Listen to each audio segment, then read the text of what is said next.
న్యాయంగా ధర్మంగా ముందుకెళ్లేటువంటి గొప్ప నాయకుడు పవన్ కళ్యాణ్ గారి నాయకత్వంలో పనిచేస్తున్న మాకు పెద్దిరెడ్డి కాదు కదా, ఏ సుబ్బారెడ్డి పిచ్చిరెడ్డి కూడా మాకేమో లెక్కలేదు, డోంట్ కేర్. సో ముందు పెద్దిరెడ్డి అక్రమాల గురించి ఇక్కడంతా స్టేజ్ మీద ఉన్న చాలా మంది ఉన్నారు మా జన సైనికులు, వీర మహిళలందరూ. అలాగే ఇక్కడున్న ఏ రాయి రప్ప చెట్టు పుట్టం కదిలించినా సరే ఈ పెద్దిరెడ్డి అక్రమాలు ఎన్ని దారుణాలు చేశారు ప్రతి ఒక్కళ్ళు చెప్తారు. లాస్ట్ టైం వచ్చినప్పుడు కూడా చెప్పారు, మేము వచ్చేస్తాం, వచ్చేసేసి జగన్ రెడ్డిని సీఎం చేసుకుంటాం, మా మీద ఎవరెవరైతే మా మీద దౌర్జన్యం చేశారు వీళ్ళ మీద దౌర్జన్యం చేశామంట, వీళ్ళు చేసిన ఏదో పనులు బయట పెట్టి దాని గురించి మాట్లాడితే దౌర్జన్యంలా ఉంది.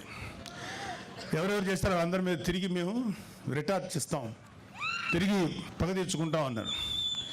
అరే అది రావడానికి ఇంకా 4 సంవత్సరాల 7 నెలలు, ఎలక్షన్ రావడానికి, మళ్ళీ వచ్చే ఎలక్షన్లో మీరు గెలవడానికి ఛాన్స్ లేదు కదా.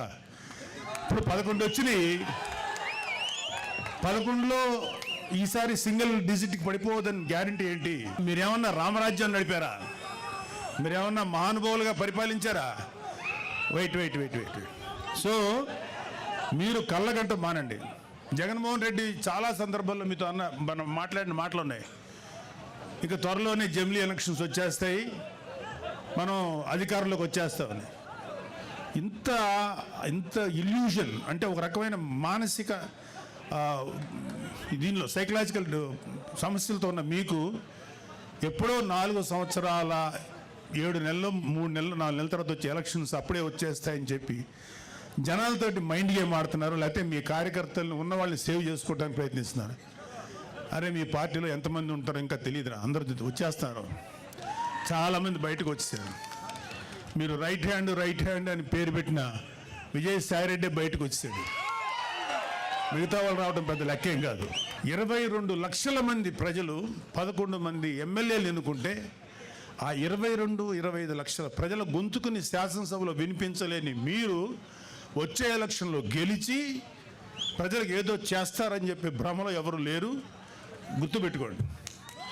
మీకు అందరికీ కూడా ఇంకొక 1 year 2 years లోపల అందరికీ మీ నేరాలకి మీరు చేసిన అక్రమాలకి ఆన్సర్.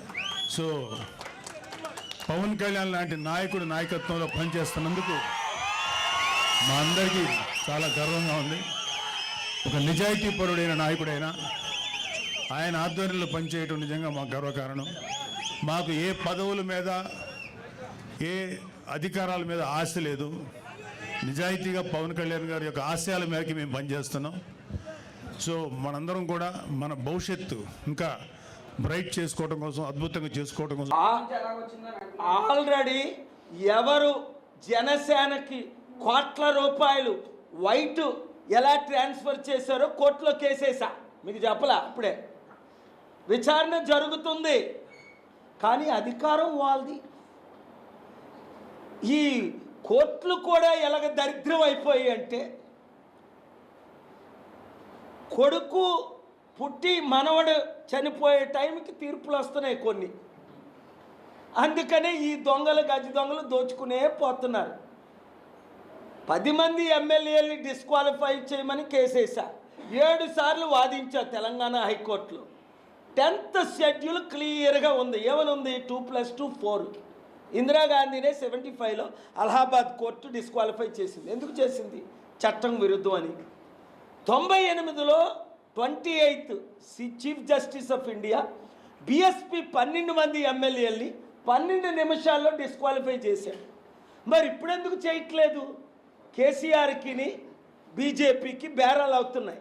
ఒకవేళ మేము డిస్క్వాలిఫై చేయిస్తే ఆ 10 మందిలో 8 మందిని బీజేపీని గెలిపిస్తామంటే మేము డిస్క్వాలిఫై చేయిస్తాం. కోర్టులు ఓన్లీ పేరుకే. నేను ఎంత 10th షెడ్యూల్లో ఏమనుంది? మీరు బీఆర్ఎస్ తరపున పోటీ చేసి ఒక పార్టీ తరపుని ఇంకొక పార్టీలో చేరితే మీ మెంబర్షిప్ క్యాన్సిల్ అవుద్ది, మీరు ఎమ్మెల్యేలుగా చెల్లరు అని 10th షెడ్యూల్ లా. ఈ చీఫ్ జస్టిస్లకి వినబడదా కనబడదా? క్లియర్గా అర్థమయ్యేటట్టు ఇంగ్లీష్లో చెప్తున్నాను.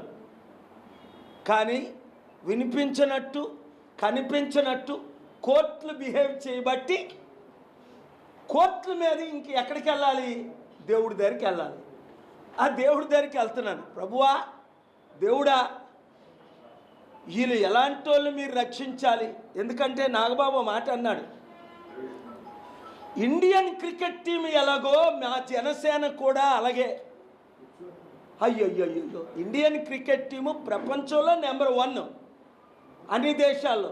ఇంగ్లాండ్ని ఓడించి, ఆస్ట్రేలియాను ఓడించి, శ్రీలంకను ఓడించి, జింబాబ్వేను ఓడించి, పాకిస్తాన్ను ఓడించిన టీము మీ జనసేన ఎవరు?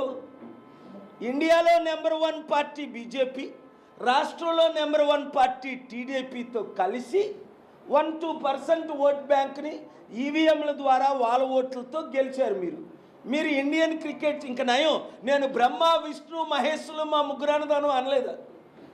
చిరంజీవి, నాగబాబు, పవన్ కళ్యాణ్ మేము లేదా తండ్రి, కుమార, పరిశుద్ధాత్మలతో సమానమని కనీసం సిగ్గేనా ఉండాలి మాట్లాడడానికి. ఇండియన్ క్రికెట్ టీంతో మీరు పోల్చుకోవచ్చా? బ్రహ్మ, విష్ణు, మహేశ్వరులతో మీరు పోల్చుకోవచ్చా? ఇలాగుంది రాష్ట్రం. సర్వనాశనం అయిపోయింది. కాపాడడానికి ప్రయత్నిస్తున్నాం. Thank you very much. నా సామాజిక వర్గం ప్రజలే.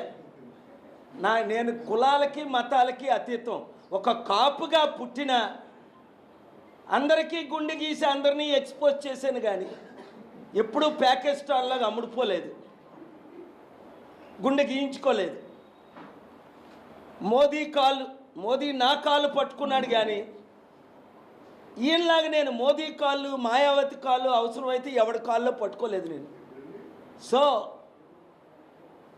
ఇప్పుడా డేట్తో సహా చెప్తాను. 2010 జనవరి 25 మోదీ నా కాళ్ళు పట్టుకొని 120 రోజ్ ఫ్లవర్స్ ఇచ్చి అనేక బొకేలు ఇచ్చాడు, డేట్తో సహా.